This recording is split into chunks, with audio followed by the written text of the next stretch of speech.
I'm so excited to welcome my dear friend, Carolina Margarita.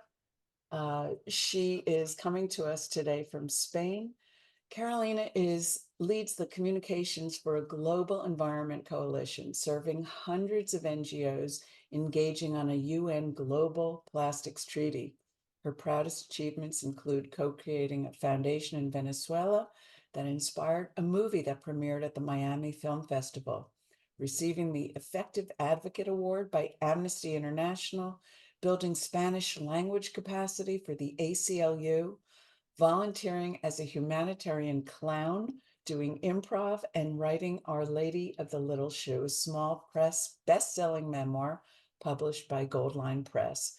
In her free time, Carolina enjoys fermenting and pickling things, writing actual letters to loved ones, sketching people and animals, and reading memoirs.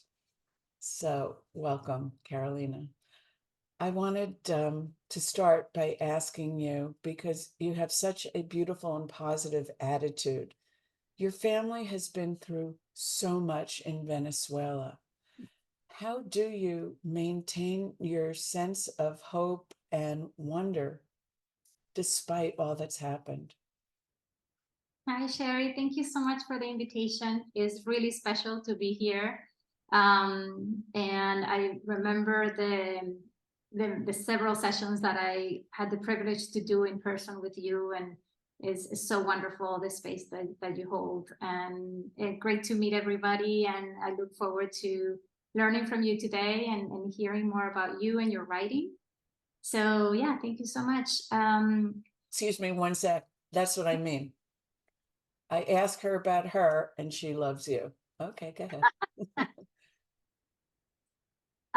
In terms of the attitude or anything, I mean, I don't really know. I guess, I mean, part of it, I do see it as an act of rebellion, especially in these times, Wow. to be in love with life. It feels like a very radical thing to do when there is so much death and so much destruction happening. And I try to be very aware of my privilege and the privilege that I'm sitting in, especially as someone that have seen, that have lived her life as a Venezuelan citizen for part of her life, and then now as a dual citizen, even like just traveling around the world, I get to choose the passport. I'm also choosing how people are going to treat me based on the passport that I take out of my pocket. So I try to be very aware of that, and I'm yes, there were definitely difficult things that happened to my family back home, but I also feel very lucky with the community that I've been able to build and foster across my life, both in Venezuela and in the US. So I take these kind of spaces very seriously. I think these are really where transformation happens, and it's these kind of spaces are what keep me hopeful of the work. I'm also realizing my English might be a little rusty because I'm using it less now that I'm in Spain and not in LA.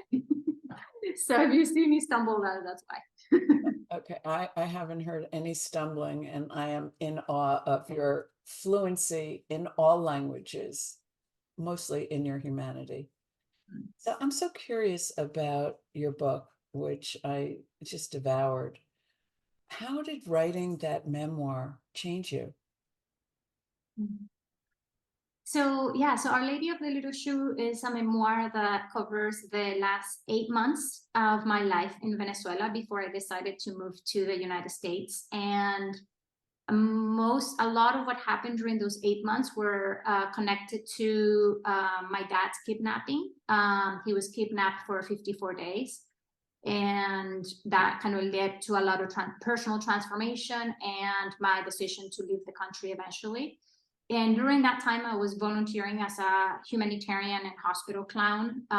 So it was part of a nonprofit organization. We'll go to high risk environments and we'll just try to bring a moment of joy to people, mostly kids, but we also work with elderly people. So there was this, I knew that those were very informative and decisive months for me, and I always wanted to write about them, more so for my own sake, And so I took some memoir writing classes with Seth Fisher, an amazing mentor, and he encouraged me to eventually get a little bit more serious. So I applied to Pan America a year, and I got among the finalists. I had no idea how relevant that was, to be honest. He's the one that was like, it's a big deal that you got among the finalists. But the notes they gave me were amazing, but it was kind of overwhelming. I didn't have the financial means to go with an editor and address those issues. So I kind of put it in a drawer and forgot about it. And then of course the pandemic hit and blah, blah, blah. And then he found another kind of contest with Go Online Press, and that was for a chapbook, so it's a smaller book. So I applied and got that contest, and that's how I got to write the book. So basically the award was to be paired with an editor and to make the book a reality. So I think with this particular book, what was also a little intense was the year of publishing it was the same year that my dad died, and which was a year and a half ago. And it was very intense because there was a lot of overlapping of me finishing the book, giving it the final touches, and navigating my dad's passing. And the book, because it touches on his kidnapping, it also touches a lot about he being absent in the home when I was growing up, and then like me always kind of like wanting to have my dad back kind of thing. So it was very intense and personal to be able to navigate those two processes together. But at the same time, I'm very grateful he got to read a close to final draft that I translated for him a month before he died. And he died of a very unexpected illness. So it's not something that I was aware when I was sharing that with him. And I think the biggest lesson that I got from that was, I think creatively speaking, sometimes we wait until all the conditions are perfectly aligned to be able to create and do the work. And I'm so glad that I pushed this book forward and that he got to read it before he died. And to me, it's just such a powerful reminder of just do it. Like, did I wanted to write a longer book? Sure. Did I wanted to write sure, but I got to write the book that allowed my dad to read it. And that's, I think, what matters the most for me. I really appreciate that attitude. And honestly, to all of us who have attempted writing something and put it in a shelf for whatever reason, this is a good reminder that things can come back after you've lived a little more and gotten another perspective, either in that form or another. But it's so easy because of the things that the culture imposes on our thinking to think I failed or this sucks or going down that road. And I just love, the attitude that I'm stuck now for all kinds of reasons. I'm not throwing it away. Maybe it'll morph, maybe it'll come alive in another dimension. Well, this is a perfect place to take a break. I really appreciate this. And after we do the writing, we are going to come back and talk to you some more.